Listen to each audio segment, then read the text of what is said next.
If you're not a master, it's easy to say and just let people pour money into your resource. And then whether you can handle the money or not is also God's will. When too much money comes inside, you have to think of a way how to distribute it. And you have to have talented people to know how to invest that money to make it become a good corporation.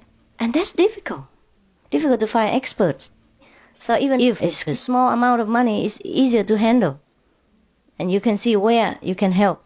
It's better that way. Otherwise, people might think, oh, actually we are spiritual, but we are into money. And also a problem.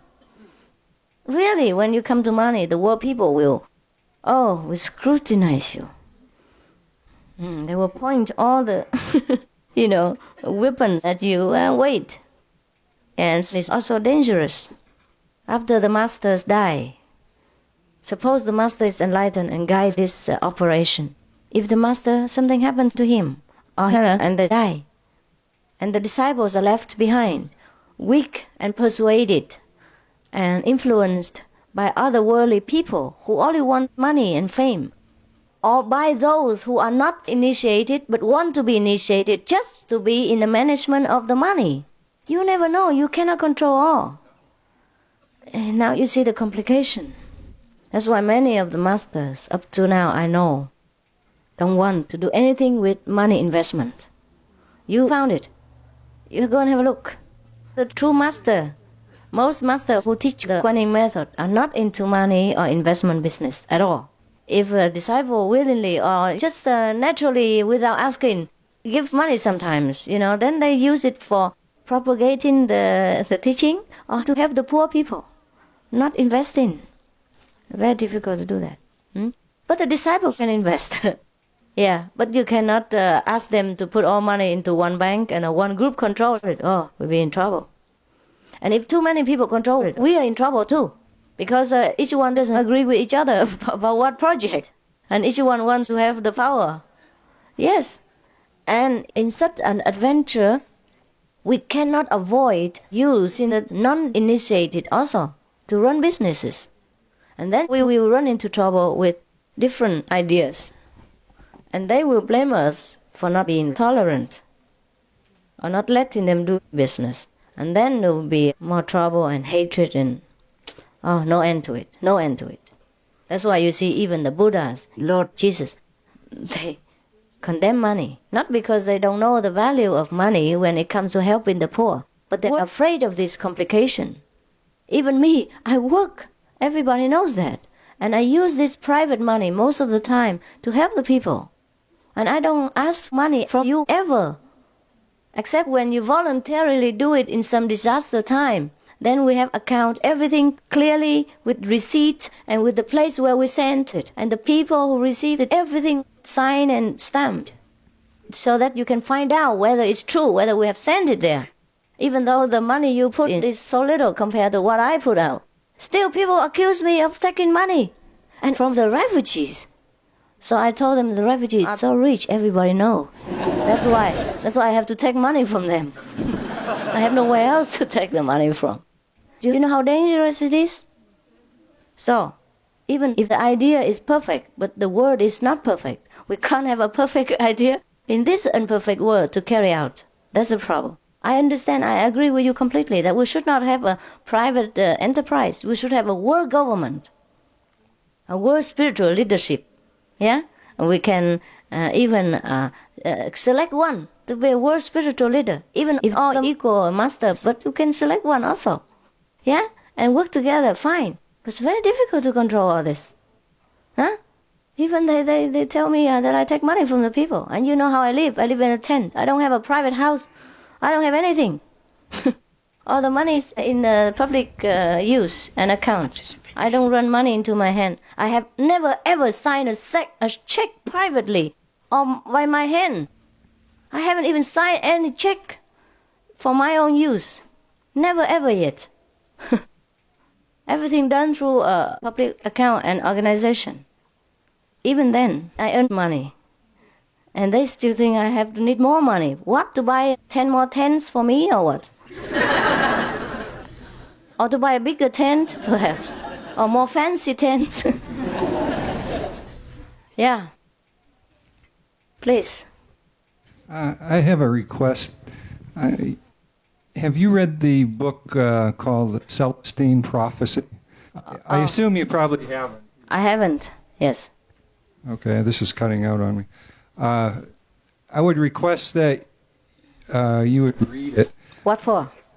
And comment on it to us at a later date. What for? It's about a change in the spirituality of the world that's taking place. Oh. And what is it? Is that all inside? Yes. What date? You mean they predicted? No, there's no date. They predicted It's we a time change? period. It's a period, but there's no date. Okay, that everybody say that long time ago. Many books say about that. No, this is a lot No different. need to comment on it. What for? I mean, suppose the spiritual change now, okay? And we all know it. But what is the use if nobody else changes it? We change. Enough. Prophecies, sometimes. I read so many books similar, so perhaps... Actually, we just do the real thing, huh? Do the real thing. We change. Now we know and we have the attitude to change it. Because actually, if I have to comment on all books, it takes too long. And sometimes I can't promise you and then I won't read it. Because if the book is bad, I won't read it. It will bore me. Other people before forced me to read many books. And they forced it into my hands. You have to read it. And then tell me what. And then I thought it's something good because it comes from my disciples. I trust them, so I read it. And then it's really garbage. It's all superstitious and nonsense. And I waste a lot of time reading it because I promised to read. And then so now I don't promise anything. If you want to read individually, you read it. It's always changing in this world, anyhow. Everybody can predict it. Huh? And people say this is the Aquarian age, and others say this is a golden age, and the others say spiritual new age, and other people say it's no age, because the world is going to be destroyed. I mean, it's end of the world now. So everybody say many things. So I think the main point is that we change ourselves. We go back to the eternal. And no need of age or no age or silver age, golden age. We don't want any silver, gold, and we don't want anything. Right? Yes. Because we are eternal. We just go back to the truth, the eternity. Yeah? Actually, the more you practice, the less you want to discuss about what and where and how things will happen, right? I don't want to offend you really because you're just new and I'm very happy to have a new disciples, but it's just my mouth. It can never say contrary to how I feel at that particular moment to a particular person. I run into trouble because of that, but please forgive me. All right?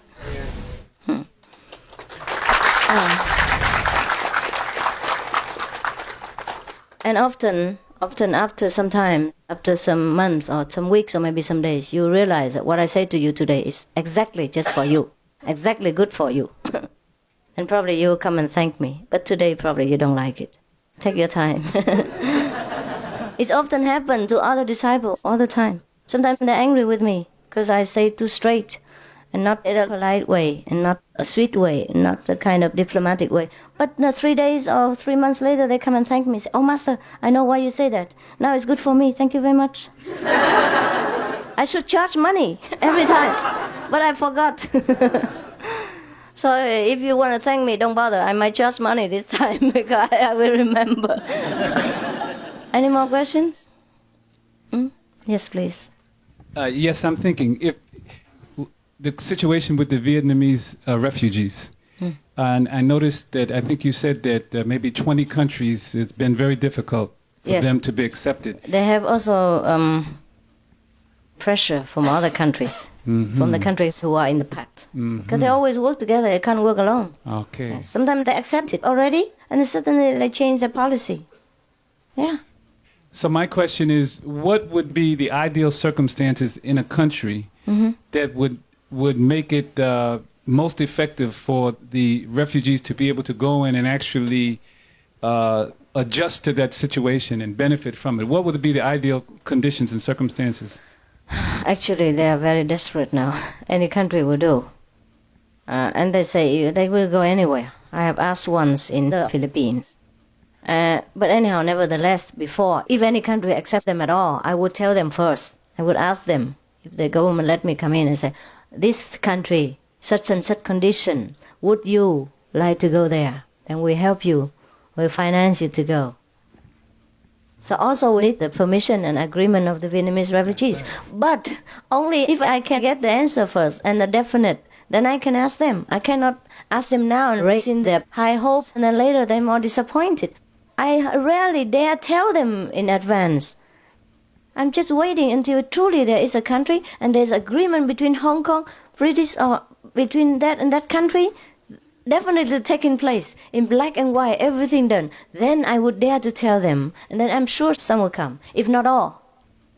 Is there an idea as to the numbers of refugees in, let's say, one particular country? You mean how many in which to go country? to one country, you'll say. Oh, the more the better, of course. But also this country should be stable also, and also have something for them so that they can start with.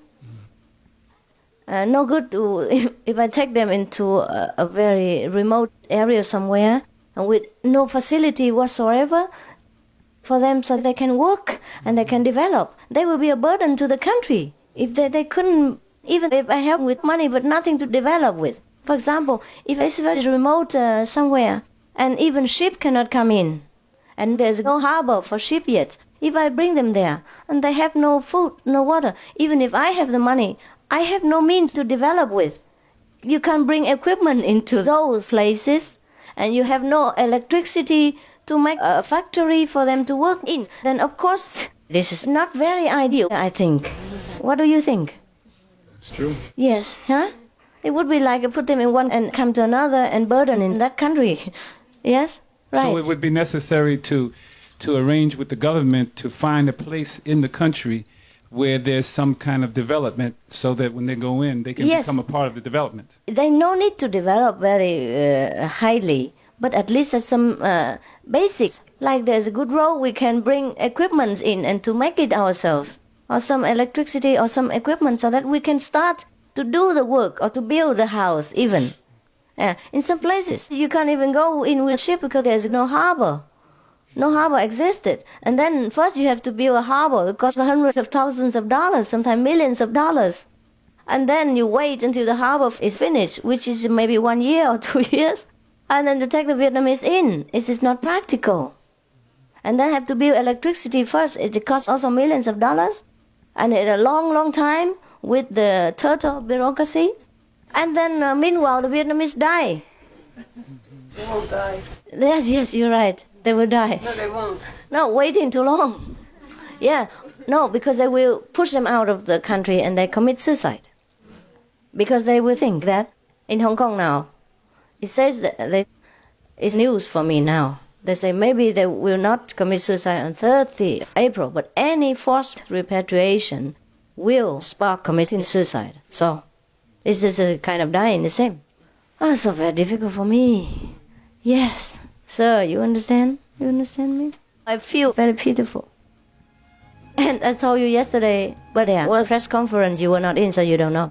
72 countries agreed, more or less, to send all the Vietnamese back home, okay? So if I find any country, it must be outside of this 72 country pact, because they cannot violate the agreement that they have signed together.